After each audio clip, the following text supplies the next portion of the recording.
with Brigadier General. Atol sa usa ka programa, gisulti mismo ni Major General Ignacios Patrimonio, ang commander sa Task Force Orion, nga hapit na nilang madeklara ang ASG free sa probinsya sa Basilan. Kini tungod sa sunod-sunod nga pagsurrender sa miyembro sa mga bandido kay ginapiot sa militar ang ilang dalan ug mikusog og samot ang suporta sa mga sibilyan nga nagsalikway sa terorismo.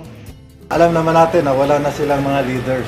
So para sila mga grupo na walang leader, so ano lang to, survival na lang to.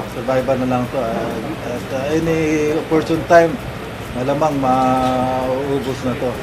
Ning bag-o lang, laing 12 ka mga miyembro sa Abu Sayyaf Group ang misurrender sa puwersa sa 101st 3 Red Arrows Brigade Philippine Army sa Barangay Tabyawan, Isabela City, Basilan. Og dala sa ilang pagsurrender ang mga high-powered firearms nga gigamit sa kalihukang bandido. Nakumbinsi sa mga sundalo ang mga ASG member nga mosurrender kay nakita niini ang kaseryoso sa gobyerno sa tabang nga ilang gihatag ngadto sa mga ASG member nga unang nagsurrender nga gihatagan og panginabuhian.